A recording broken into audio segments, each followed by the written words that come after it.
Teori Atlantis mengungkap misteri pulau yang hilang. Pernahkah Anda mendengar tentang Atlantis, sebuah pulau yang dipercaya hilang secara misterius ribuan tahun lalu? Banyak orang bertanya-tanya, apakah Atlantis benar-benar ada atau hanya sebuah legenda belaka? Misteri ini telah menarik perhatian para peneliti, arkeolog, dan penulis sejak zaman kuno. Mari kita telusuri lebih dalam tentang teori-teori yang ada seputar Atlantis. Disclaimer, video ini bertujuan untuk memberikan informasi seputar teori-teori mengenai Atlantis yang berkembang hingga saat ini. Perlu diingat bahwa sebagian besar teori tentang Atlantis masih bersifat spekulatif dan belum dapat dibuktikan secara ilmiah. Oleh karena itu, video ini hanya akan membahas berbagai pandangan yang ada tanpa menyatakan salah atau benar. Atlantis pertama kali disebutkan oleh filsuf Yunani kuno, Plato, dalam dua karya terkenalnya, Timaeus dan Critias, sekitar 360 SM. Dalam tulisan tersebut, Plato menggambarkan Atlantis sebagai sebuah peradaban maju yang terletak di luar Pillars of Hercules, Selat Gibraltar. Menurut Plato, Atlantis adalah sebuah kerajaan yang kaya raya dengan teknologi dan budaya yang sangat maju. Namun, karena kesombongan dan kejahatan moralnya, Atlantis akhirnya tenggelam ke dasar laut dalam waktu 1 hari dan 1 malam yang dahsyat. Sejak tulisan Plato, berbagai teori tentang lokasi Atlantis bermunculan. Beberapa di antaranya adalah: di Laut Mediterania, ada yang berpendapat bahwa Atlantis terletak di sekitar Pulau Santorini, Yunani, yang pernah dihancurkan oleh letusan gunung berapi besar pada zaman kuno.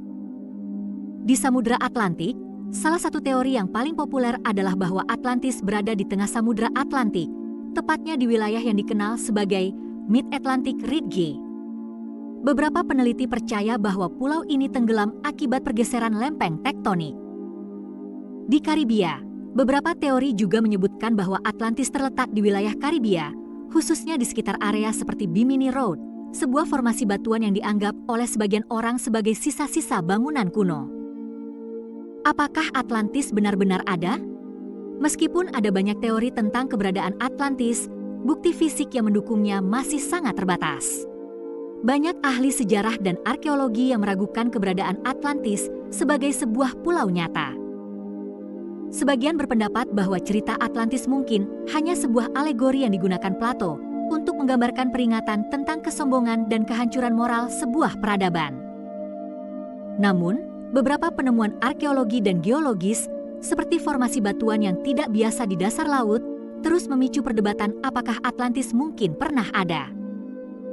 Atlantis telah menjadi bagian tak terpisahkan dari budaya populer. Berbagai buku, film, dan acara televisi, seperti Atlantis, The Lost Empire, 2001, dari Disney, telah menghidupkan kembali legenda ini dengan beragam interpretasi. Kisah Atlantis seringkali dikaitkan dengan konsep peradaban yang hilang, misteri, dan petualangan yang membuatnya selalu menarik perhatian banyak orang. Misteri Atlantis tetap menjadi salah satu topik paling menarik dan kontroversial dalam sejarah. Meskipun banyak teori yang mencoba menjelaskan keberadaannya, hingga kini tidak ada bukti yang cukup kuat untuk membuktikan bahwa Atlantis pernah ada sebagai sebuah peradaban yang tenggelam ke dasar laut. Apakah Atlantis hanyalah sebuah legenda, atau memang ada di suatu tempat yang tersembunyi di bawah permukaan laut, mungkin tetap menjadi teka-teki yang belum terpecahkan. Yang jelas, cerita Atlantis terus menginspirasi imajinasi dan rasa ingin tahu manusia di seluruh dunia.